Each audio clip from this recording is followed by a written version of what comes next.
Spanish flu అనే ఒక భయంకరమైన వైరస్ అంటువ్యాధి చిక్కుకొని విలవిల్లాడుతుంది. మహారాష్ట్రలోని ముంబై వీధుల్లో ఎక్కడ చూసినా భయం, ఆందోళన. సరిగ్గా అదే సమయంలో ఆ చీకటి రోజుల్లో ఎస్ఎస్ దేవరే అనే ఒక ప్రసిద్ధ ఫోటోగ్రాఫర్ మహారాష్ట్రలోని తన స్టూడియోలో కూర్చొని తన పాత కెమెరా లెన్స్ను తుడుస్తూ అనుకోకుండా అక్కడ ఒక ఫోటోని తన కెమెరాతో బంధించాడు. అలా పొరపాటున అతని కెమెరాలో అప్పుడు బంధించబడిన ఒక్క ఫోటో 100 సంవత్సరాల తర్వాత ఈరోజు వేలాది దేవాలయాల్లో, కోట్లాది ఇళ్లలో ఒక దేవుడిలా పూజించబడుతుంది అని బహుశా ఆ ఫోటోగ్రాఫర్ అప్పుడు ఊహించి కూడా ఉండడు. ఆ ఫోటో మరెవరిదో కాదు, శ్రీ షిరిడి సాయిబాబాది.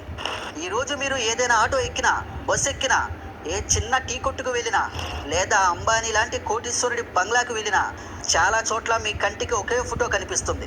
ఒక కాలు మీద కాలు వేసుకొని, తలకి ఒక గుడ్డ కట్టుకొని, చెరిగిన బట్టలతో ఒక పాత రాయి మీద కూర్చున్న ఒక వృద్ధుడు ఫకీర్ ఫోటో.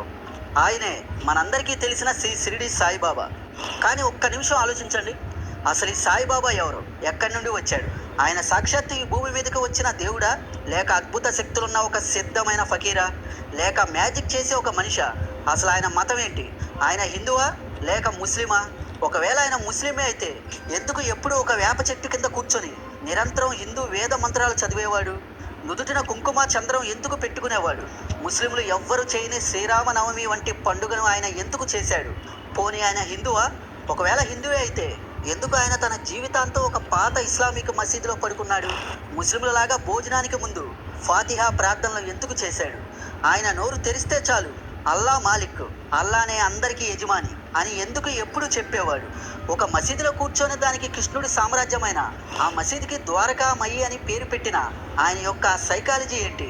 సైన్స్కి, మెడికల్ హిస్టరీకి ఈ రోజుకి అంతు చిక్కని మైండ్ బ్లాక్ చేసే రహస్యాలు ఎన్నో ఆయన జీవితంలో దాగి ఉన్నాయి. మిత్రులారా, దీపాలు వెలిగించడానికి నూనె లేకపోతే మట్టి ప్రమిదల్లోనే నీళ్లు పోసి రాత్రంతా ఆ దీపాలు ఎలా వెలిగించగలిగాడు? మీ మనసులో ఉన్న బాధను, మీరు చెయ్యబోయే పనిని మీరు చెప్పకుండానే ఆయనకి ఎలా తెలిసేవి? ఒక డాక్టర్ ఒక మందు బిల్ల లేకుండా ఎక్కడో 100 కిలోమీటర్ల దూరంలో తన భక్తుడి చెయ్యి మరుగుతున్న నూనెలో పడి కాలిపోతుంటే ఇక్కడ షిరిడీలో కూర్చున్న ఆ బాబా చెయ్యి ఎలా కాలిపోయింది? అసలు ఆయన ప్రాణశక్తి అంతా ఒక చిన్న ఇటుకలో దాగి ఉండటం ఏంటి?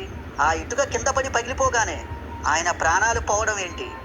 ఇవన్నీ కేవలం భక్తులు అల్లుకున్న కట్టు కథలా, లేక మన సైన్స్కి, మన మెదడుకి ఇంకా అర్థం కాని ఏదైనా డీప్ సైకాలజీ, ఏదైనా మ్యాజిక్ ఆయనలో దాగి ఉన్నాయా? ఒక ఫకీరు భారతదేశంలోనే అత్యంత ధనవంతుడైన దేవుడిగా అసలు ఎలా మారాడు? మిత్రులారా, ఈరోజు మనం ఆ సైన్సు, చరిత్ర, నమ్మకం అనే ఆ పొరలను విడదీసి కొందరు దేవుడు అని, మరికొందరు బందాకే ఖుదా అని, ఇంకొందరు ఫకీరు అని పిలుచుకునే ఆ సాయిబాబా యొక్క అసలు పుట్టుక రహస్యాల్ని, ఆయన గురించి చాలా మందికి తెలియని ఎన్నో